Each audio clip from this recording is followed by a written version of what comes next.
सभी को मेरा नमस्कार। हकदारों को हक मिले, इसके लिए हम लोग लगातार अ, न्याय के लिए वीडियो बना रहे हैं। तो प्लीज़ आप चैनल को शेयर कर सकते हो, इस वीडियो को शेयर कर सकते हो, सब्सक्राइब कर सकते हो।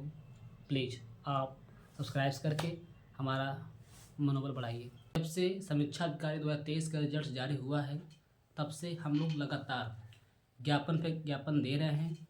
और हम लोग की बस डिमांड ये है कि जितने भी एग्ज़ाम्स हो रहे हैं सभी के पेपर में ये कट ऑफ, मार्कशीट और मॉडिफाइड आंसर की जारी करें। लेकिन बात ये है कि पीसीएस 2025 का पेपर 12 अक्टूबर को प्रस्तावित था। प्रस्तावित होने के कुछ दिन पहले ही ये रिजल्ट्स जारी करते हैं, ताकि बच्चों की गैदरिंग ना हो पाए और बच्चे इसी पेपर में उलझे रह जाएं। इनका देखिए स्ट्रेटजी ये है कि ये लोग ऐसे समय पे रिजल्ट्स देते हैं, ऐसे समय पे ये लोग फंसाते हैं बच्चों को कि बच्चों की गैदरिंग हो ना पाए। ऐसे में हम लोग रिजल्ट्स के बाद सितंबर के महीने में ही प्रयागराज के बहुत सारे क्षेत्र में कैंडल मार्च किए। और कैंडल मार्च का सहयोग न मिलने के कारण, क्योंकि बीच में पेपर था, 12 अक्टूबर एग्ज़ाम्स था, तो पेपर होने से पहले हम लोगों को सपोर्ट नहीं मिला। उसके बाद फिर मामला ठंडा पड़ गया।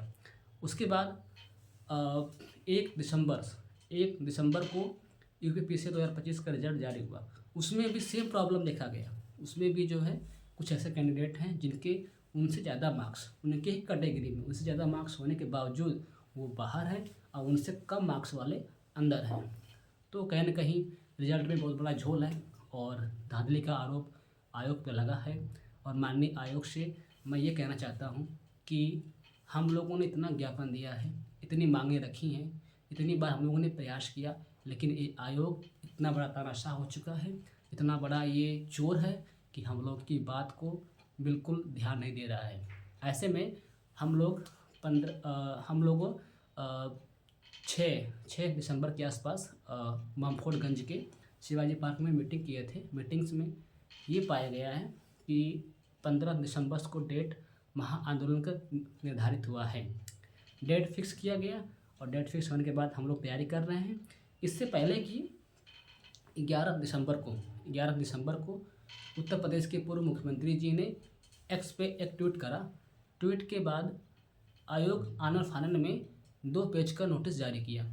उस नोटिस में उन्होंने इतना बरगलाया है कि उन्होंने आनन फानन में हमें बताया, लेकिन यहाँ पे भी आयोग विफल है।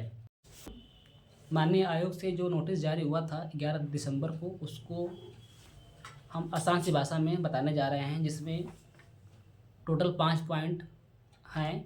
इसमें हम सबसे पहले पॉइंट नंबर 1 और 2 की बात कर रहे हैं। इन्होंने ये कहा है कि 15 गुना कैंडिडेट क्वालिफाई करने के लिए प्रावधान है, लेकिन जो रिज़ल्ट आया हुआ है उस रिज़ल्ट में 15 गुने से न्यूनतम न्यून दिख रही है। इसका मतलब कहने का यह है कि जो रिज़ल्ट जारी हुआ है वो 15 गुना कैंडिडेट टोटल हैं। क्योंकि जैसे मान लीजिए हम क्या है कि कुछ ज़्यादा पोस्ट के लिए क्वालिफ़ाई किए हैं। जैसे मान लीजिए हम 4 जगह क्वालिफ़ाई किए हैं, तो मेरा सिर्फ रोल नंबर 1 जगह है। तो माननीय आयोग से हम ये कहना चाह रहे हैं कि अगर 4 टोटल डिफरेंट पोस्ट के लिए अगर हम क्वालिफ़ाई किए हैं, तो मेरा रोल नंबर 4 जगह देने में आपको क्या दिक्कत है? इससे साफ साफ ये जाहिर होता कि हाँ, आयोग सही से काम कर रहा है। और इसमें समस्या ये उत्पन्न हुई थी जब ये रिज़ल्ट जारी हुआ था कि उस कैंडिडेट को ये भी नहीं पता है कि वो किस किस पद के लिए क्वालिफ़ाई किया है। मतलब कहने का ये है कि इतने ये डाउटफुल रिजल्ट बनाते हैं, इतने ये तानाशाही पे उतर चुके हैं कि ये साफ साफ नहीं बता रहे हैं, क्योंकि इनकी मनमानी चल रही है। जिससे कि हम लोग 15 दिसंबर को आयोग के गेट नंबर 2 पे 11 बजे बहुत बड़े आंदोलन के रूप में उतर रहे हैं। आगे कहना चाहता हूँ, मेरा आयोग सवाल ये है कि आप के पास 200 के आसपास स्टाफ काम कर रहे हैं, तो आप रिज़ल्ट ऐसे क्यों देते हो? डाउटफुल रिजल्ट आप क्यों देते हो? आप 1 से 2 दिन का समय और लेते, 4 दिन का समय लेते, 5 दिन का समय लेते, आप 1 को नहीं 5 तारीख को रिजल्ट जारी करते। कम से कम रिजल्ट में साफ-साफ बताते तो कि कौन सा कैंडिडेट किस-किस पद के लिए क्वालीफ़ाई किया है। लेकिन इनको बताना नहीं है। इतने बड़े आयोग में स्टाफ काम कर रहे हैं, 200 के आस-पास स्टाफ काम कर रहे हैं, लेकिन इनकी ये तानाशाही है, इनका ये बेवकूफ़ बनाने का एक ज़रिया है, जिससे कि हम लोग ने डिसाइड करा है, हमारे साथी ने डिसाइड किया है कि हम लोग आयोग की जो भी प्रक्रिया है उसमें सुधार लाने के प्रयास है। पॉइंट नंबर 3 की बात करते हैं। इन्होंने ये कहा है कि हम यूपीएससी यानी संघ लोक सेवा आयोग को फॉलो कर रहे हैं। तो मेरा माननीय आयोग से सवाल ये है कि संघ लोक सेवा आयोग एक भी क्वेश्चंस डाउटफुल यानी विवादित नहीं बनाता है। आप 10 से 15 क्वेश्चंस 8 क्वेश्चंस गलत क्यों कर रहे हो? क्योंकि आपको धांधली करना है, आपको उसी क्वेश्चंस जो गलत है उसी के माध्यम से बैकडोर से एंट्री करवानी है, जो इस बार के रिजल्ट में पीसीए 2025 और आरओए 2023 के रिजल्ट में देखा गया है। और माननीय आयोग से मेरा सवाल ये है कि यूपीएससी यानी संघ लोक सेवा आयोग के chairman doctor Ajay Kumar sir तो हर बार प्रेस कॉन्फ्रेंस करते हैं, लेकिन ये आयोग के अध्यक्ष जी कहाँ हैं? आप कहाँ गुम हो? आप किस गुफे में छिपे हो? आप क्यों नहीं सामने आ रहे हो? सामने आओ। अगर आप सही हो तो आपको स्पष्ट करने में क्या दिक्कत है? भाई आपको क्या दिक्कत है? लेकिन आप स्पष्ट नहीं करोगे क्योंकि आप फंस जाओगे। मीडिया के सामने आप प्रेस कॉन्फ्रेंस क्यों नहीं करते हो? आप साफ-साफ बताओ।